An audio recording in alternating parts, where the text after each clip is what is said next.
അധ്യായം 4. അന്ന് 7 സ്ത്രീകൾ ഒരു പുരുഷനെ തടഞ്ഞു നിർത്തി പറയും, ഞങ്ങൾ സ്വന്തം അപ്പം ഭക്ഷിക്കുകയും സ്വന്തം വസ്ത്രം ധരിക്കുകയും ചെയ്തു കൊള്ളാം. നിന്റെ നാമം കൊണ്ട് ഞങ്ങൾ വിളിക്കപ്പെട്ടാൽ മാത്രം മതി. ഞങ്ങളുടെ അപമാനം നീക്കിത്തരണമേ. രക്ഷയുടെ വാഗ്ദാനം. അന്ന് കർത്താവ് വളർത്തിയ ശാഖ മനോഹരവും മഹനീയവുമായിരിക്കും. ഭൂമിയിലെ ഫലങ്ങൾ ഇസ്രായേലിൽ അവശേഷിക്കുന്നവരുടെ അഭിമാനവും മഹത്വവുമായിരിക്കും.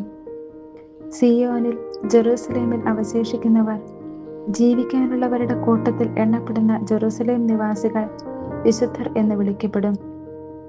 ന്യായവിധിയുടെ തീക്കാറ്റയച്ച് കർത്താവ് സിയോൻ പുത്രിയുടെ മാലിന്യങ്ങൾ ഇല്ലാതാക്കുകയും ജെറൂസലേമിന്റെ മധ്യത്തിലുള്ള രക്തക്കറ തുടച്ചു മാറ്റുകയും ചെയ്യുമ്പോൾ തന്നെ അപ്പോൾ സിയോൻ പർവ്വതത്തിനും അവിടെ സമ്മേളിക്കുന്നവർക്കും മുകളിൽ പകൽ മേഘവും രാത്രി പുകയും ജ്വലിക്കുന്ന അഗ്നിയുടെ ദീപ്തിയും കർത്താവ് സ്ഥാപിക്കും.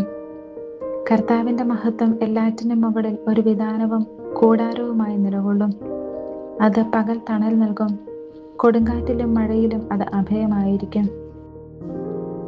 അധ്യായം 5. കർത്താവിന്റെ മുന്തിരിത്തോട്ടം. എൻ്റെ പ്രിയന് വേണ്ടി, അവന് തൻ്റെ മുന്തിരിത്തോട്ടത്തിന് നേരെയുള്ള സ്നേഹത്തെ പ്രകീർത്തിച്ചുകൊണ്ട് ഞാൻ ഒരു ഗാനം ആലപിക്കട്ടെ. വളരെ ഫലപുഷ്ടിയുള്ള കുന്നിൽ എൻ്റെ പ്രിയന് ഒരു മുന്തിരിത്തോട്ടം ഉണ്ടായിരുന്നു. അവൻ അത് കിളച്ച് കല്ലുകൾ നീക്കി വിശിഷ്ടമായ മുന്തിരിച്ചെടികൾ നട്ടുപിടിപ്പിച്ചു. അതിൻ്റെ മധ്യത്തിൽ അവൻ ഒരു കാവൽ മാടം പണിതു. മുന്തിരിച്ചക്ക കുഴിച്ചിടുകയും ചെയ്തു. അത് വിശിഷ്ടമായ മുന്തിരിപ്പഴം നൽകുമെന്ന് അവൻ പ്രതീക്ഷിച്ചിരുന്നു. എന്നാൽ അത് പുറപ്പെടുവിച്ചത് കാട്ടുമുന്തിരിപ്പഴമാണ്. ജെറൂസലേം നിവാസികളെ, യൂദായിൽ വസിക്കുന്നവരെ, എന്നെയും എൻ്റെ മുന്തിരിത്തോട്ടത്തെയും കുറിച്ച് നിങ്ങൾ തന്നെ വിധി പറയുവിൻ. എൻ്റെ മുന്തിരിത്തോട്ടത്തിന് വേണ്ടി ഞാൻ ചെയ്തതിലേറെ എന്താണ് ചെയ്യേണ്ടിയിരുന്നത്? ഞാൻ നല്ല മുന്തിരി അതിൽ നിന്ന് പ്രതീക്ഷിച്ചപ്പോൾ എന്തുകൊണ്ടാണ് അത് കാട്ടുമുന്തിരിപ്പഴം പുറപ്പെടുവിച്ചത്? ഈ മുന്തിരിത്തോപ്പിനോട് ഞാൻ എന്തു ചെയ്യുമെന്ന് ഇപ്പോൾ പറയാം. ഞാൻ അതിൻ്റെ വേലി പൊളിച്ചു കളഞ്ഞ് നാശത്തിന് വിട്ടുകൊടുക്കും. അതിൻ്റെ മതിലുകൾ ഞാൻ ഇടിച്ചു തകർക്കും. തോട്ടം ചവിട്ടി മെതിക്കപ്പെടും. ഞാൻ അതിനെ ശൂന്യമാക്കും. അതിനെ വെട്ടിയൊരുക്കുകയോ അതിൻ്റെ ചുവട് കിളയ്ക്കുകയോ ചെയ്യുകയില്ല. അവിടെ മുൾച്ചെടികളും മുള്ളുകളും വളരും. അതിന്മേൽ മഴ വർഷിക്കരുതെന്ന് ഞാൻ മേഘങ്ങളോട് ആജ്ഞാപിക്കും. സൈന്യങ്ങളുടെ കർത്താവിൻ്റെ മുന്തിരിത്തോട്ടം ഇസ്രായേൽ ഭവനമാണ്. യൂദാജനമാണ് അവിടുന്ന് ആനന്ദം കൊള്ളുന്ന കൃഷി. നീതിക്ക് വേണ്ടി അവിടുന്ന് കാത്തിരുന്നു. ഫലമോ രക്തച്ചൊരിച്ചിൽ മാത്രം. ധർമ്മനിഷ്ഠയ്ക്ക് പകരം നീതി നിഷേധിക്കപ്പെട്ടവരുടെ നിലവിളി. അധർമ്മികൾക്ക് ദുരിതം. മറ്റാർക്കും വസിക്കാൻ ഇടം കിട്ടാത്ത വിധം വീടോട് വീട് ചേർത്ത് വയലോട് വയൽ ചേർത്ത് അതിൻ്റെ മധ്യത്തിൽ തനിച്ച് വസിക്കുന്നവർക്ക് ദുരിതം. സൈന്യങ്ങളുടെ കർത്താവ് ശബ്ദം ചെയ്യുന്നത് ഞാൻ കേട്ടു. അനേകം മന്ദിരങ്ങൾ നിർജ്ജനമാകും. മനോഹരമായ മാളികകൾ വസിക്കാൻ ആളില്ലാതെ ശൂന്യമായി കിടക്കും. 10 ഏക്കർ മുന്തിരിത്തോട്ടത്തിൽ നിന്ന് ഒരു ബത്ത് വീഞ്ഞും 1 ഹോമർ വിത്തിൽ നിന്ന് 1 ഏഫാ ധാന്യവും മാത്രം വിളവ് ലഭിക്കും. ലഹരി പാനീയങ്ങളുടെ പിന്നാലെ ഓടാൻ വേണ്ടി അതിരാവിലെ ഉണരുകയും വീഞ്ഞു കുടിച്ച് മതിക്കാൻ വേണ്ടി ഉറങ്ങാതിരിക്കുകയും ചെയ്യുന്നവർക്ക് ദുരിതം. അവരുടെ ഉത്സവങ്ങളിൽ വീണയും കിന്നരവും തപ്പും കുഴലും വീര്യമേറിയ വീഞ്ഞുമുണ്ട്. എന്നാൽ അവർ കർത്താവിൻ്റെ പ്രവൃത്തികളെക്കുറിച്ച് ചിന്തിക്കുകയോ അവിടുത്തെ കരവേലകളെ നോക്കുകയോ ചെയ്യുന്നില്ല. എൻ്റെ ജനം അജ്ഞത നിമിത്തം അടിമത്തത്തിലേക്ക് നീങ്ങുന്നു. അവരുടെ പ്രഭുക്കന്മാർ വിശപ്പ് കൊണ്ട് മരിക്കുകയും അനേകർ ദാഹാർത്തരായി കഴിയുകയും ചെയ്യുന്നു. അതിനാൽ പാതാളത്തിൻ്റെ ആർത്തി വർദ്ധിച്ചിരിക്കുന്നു. സീമാതീതമായി അത് വായ് പിളർന്നിരിക്കുന്നു. ജെറൂസലേമിലെ കുലീനരും സാധാരണരും അവിടുത്തെ വലിയ ആൾക്കൂട്ടവും അവളിൽ അഭിമാനം കൊള്ളുന്നവരും അതിൽ പതിക്കുന്നു. മനുഷ്യന് തലകുനിക്കാൻ ഇടവന്നു. മർത്യർ അപമാനിതരായി, അഹങ്കാരികൾ ലജ്ജിതരായി. സൈന്യങ്ങളുടെ കർത്താവ് നീതിയിൽ ഉയർന്നു നിൽക്കുന്നു. പരിശുദ്ധനായ ദൈവം നീതിനിഷ്ഠയിലൂടെ തൻ്റെ പരിശുദ്ധി വെളിപ്പെടുത്തുന്നു. അപ്പോൾ കുഞ്ഞാടുകൾ മേച്ചിൽപ്പുറങ്ങളിൽ എന്ന പോലെ അവിടെ മേഞ്ഞു നടക്കും. കൊഴുത്ത മൃഗങ്ങളും ആട്ടിൻകുട്ടികളും അവിടെ നഷ്ടാവശിഷ്ടങ്ങൾക്കിടയിൽ മേയും. നുണയുടെ കയറുകൊണ്ട് അകൃത്യത്തെ വലിച്ചിഴയ്ക്കുന്നവന് ദുരിതം. പാപത്തെ കയറുകെട്ടി വലിക്കുന്നവന് ദുരിതം. കർത്താവ് വേഗം തൻ്റെ പ്രവൃത്തി നിറവേറ്റട്ടെ. നമുക്ക് കാണാമല്ലോ, ഇസ്രായേലിൻ്റെ പരിശുദ്ധനായവൻ്റെ ലക്ഷ്യം ആസന്നമാകട്ടെ.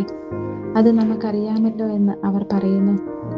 തിന്മയെ നന്മയെന്നും നന്മയെ തിന്മയെന്നും വിളിക്കുന്നവന് ദുരിതം. പ്രകാശത്തെ അന്ധകാരമെന്നും അന്ധകാരത്തെ പ്രകാശമെന്നും ഗണിക്കുന്നവന് ദുരിതം. മധുരത്തെ കയ്പായും കയ്പിനെ മധുരമായും കരുതുന്നവന് ദുരിതം. തന്നെ തന്നെ ജ്ഞാനിയെന്നും സൂക്ഷ്മബുദ്ധിയെന്നും കരുതുന്നവന് ദുരിതം. വീഞ്ഞു കുടിക്കുന്നതിൽ വീരന്മാരും വിവിധതരം മദ്യം കൂട്ടിക്കലർത്തുന്നതിൽ ബിരുദന്മാരും ആയവർക്ക് ദുരിതം. കൈക്കൂലി വാങ്ങി കുറ്റവാളിയെ മോചിപ്പിക്കുകയും നിരപരാധർക്ക് നീതി നിഷേധിക്കുകയും ചെയ്യുന്നവർക്ക് ദുരിതം. തീനാളത്തിൽ വൈക്കോൽ തുരുമ്പ് പോലെ, അഗ്നിജ്വാലയിൽ ഉണക്കപ്പുല്ല് പോലെ അവരുടെ വേര് ജീർണിക്കും. അവരുടെ പുഷ്പങ്ങൾ പൊടി പോലെ പറന്നു പോകും. കാരണം അവർ സൈന്യങ്ങളുടെ കർത്താവിൻ്റെ നിയമത്തെ നിരസിക്കുകയും ഇസ്രായേലിൻ്റെ പരിശുദ്ധനായവൻ്റെ വചനത്തെ നിന്ദിക്കുകയും ചെയ്തു. അവിടുത്തെ ജനത്തിനെതിരായി കർത്താവിൻ്റെ കോപം ജ്വലിച്ചു. അവിടുന്ന് കരമുയർത്തി അവരെ പ്രഹരിച്ചു. പർവ്വതങ്ങൾ പ്രകമ്പനം കൊണ്ടു. അവരുടെ മൃതശരീരങ്ങൾ തെരുവീഥികളിൽ മാലിന്യം പോലെ കിടന്നു. എന്നിട്ടും അവിടുത്തെ കോപം ശമിച്ചിട്ടില്ല. അവിടുത്തെ കരം ഇപ്പോഴും ഉയർന്നു നിൽക്കുന്നു. വിദൂരസ്ഥമായ ഒരു ജനതയ്ക്ക് അവിടുന്ന് ഒരു അടയാളം കാണിക്കും. ഭൂമിയുടെ അതിർത്തിയിൽ നിന്ന് അവരെ ചൂളം വിളിച്ചു വരുത്തും. ഇതാ, അതിവേഗം അവർ വരുന്നു. ആരും ക്ഷീണിച്ചിട്ടില്ല, ആരുടെയും കാലിടറുന്നില്ല. ഒരുവനും ഉറക്കം തൂങ്ങുകയോ ഉറങ്ങുകയോ ചെയ്യുന്നില്ല. ആരുടെയും അരക്കച്ച അയഞ്ഞു പോവുകയോ ചെരുപ്പിൻ്റെ വള്ളി പൊട്ടുകയോ ചെയ്യുന്നില്ല. അവരുടെ അസ്ത്രങ്ങൾ മൂർച്ചയുള്ളതാണ്. അവരുടെ വില്ല് കൊലിച്ചിരിക്കുന്നു. അവരുടെ കുതിരകളുടെ കുളമ്പുകൾ തീക്കല്ല് പോലെയും അവരുടെ രഥചക്രങ്ങൾ ചുഴലിക്കാറ്റ് പോലെയുമാണ്. അവരുടെ ഗർജനം സിംഹത്തിൻ്റേതുപോലെയാണ്. യുവസിംഹങ്ങളെ പോലെ അവർ അലറുന്നു. അവർ മുരളുകയും ഇരപിടിച്ച് വലിച്ചുകൊണ്ടു പോവുകയും ചെയ്യുന്നു. ആർക്കും രക്ഷപ്പെടുത്താൻ സാധിക്കുകയില്ല. അന്ന് അവർ അതിനെ നോക്കി കടലിൻ്റെ ഇരമ്പൽ പോലെ മുരളും. ആരെങ്കിലും ദേശത്തേക്ക് നോക്കിയാൽ അവിടെ അന്ധകാരവും അസ്വസ്ഥതയും ആയിരിക്കും. കാർമേഘങ്ങൾ പ്രകാശത്തെ വിഴുങ്ങിക്കളയും. അധ്യായം 6. യെശയ്യായുടെ ദൗത്യം. ഉസിയ രാജാവ് മരിച്ച വർഷം കർത്താവ് ഉന്നതമായ ഒരു സിംഹാസനത്തിൽ ഉപവിഷ്ടനായിരിക്കുന്നത് ഞാൻ കണ്ടു. അവിടുത്തെ വസ്ത്രാഞ്ചലം ദേവാലയം മുഴുവൻ നിറഞ്ഞു നിന്നു. അവിടുത്തെ ചുറ്റും സെറാഫുകൾ നിന്നിരുന്നു. അവയ്ക്ക് 6 ചിറകുകൾ വീതം ഉണ്ടായിരുന്നു. 2 ചിറകുകൾ കൊണ്ട് മുഖവും 2 കൊണ്ട് പാദങ്ങളും അവ മറച്ചിരുന്നു. 2 ചിറകുകൾ പറക്കാനുള്ളവയായിരുന്നു.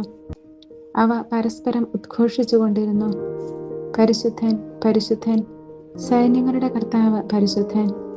ഭൂമി മുഴുവൻ അവിടുത്തെ മഹത്വം നിറഞ്ഞിരിക്കുന്നു. അവയുടെ ശബ്ദഘോഷത്താൽ ഭൂമുഖത്തിൻ്റെ അടിസ്ഥാനങ്ങൾ ഇളകുകയും ദേവാലയം ധൂമപൂരിതമാവുകയും ചെയ്തു. ഞാൻ പറഞ്ഞു, എനിക്ക് ദുരിതം, ഞാൻ നശിച്ചു. എന്തെന്നാൽ ഞാൻ അശുദ്ധമായ അധരങ്ങളുള്ളവനും അശുദ്ധമായ അധരങ്ങളുള്ളവരുടെ മധ്യേ വസിക്കുന്നവനുമാണ്. എന്തെന്നാൽ സൈന്യങ്ങളുടെ കർത്താവായ രാജാവിനെ എൻ്റെ നയനങ്ങൾ ദർശിച്ചിരിക്കുന്നു. അപ്പോൾ സെറാഫുകളിലൊന്ന് ബലിപീഠത്തിൽ നിന്ന് കൊടിൽ കൊണ്ട് എടുത്ത ഒരു തീക്കനലുമായി എൻ്റെ അടുത്തേക്ക് പറന്നു വന്നു. അവൻ എൻ്റെ അധരങ്ങളെ സ്പർശിച്ചിട്ട് പറഞ്ഞു, ഇത് നിന്റെ അധരങ്ങളെ സ്പർശിച്ചിരിക്കുന്നു.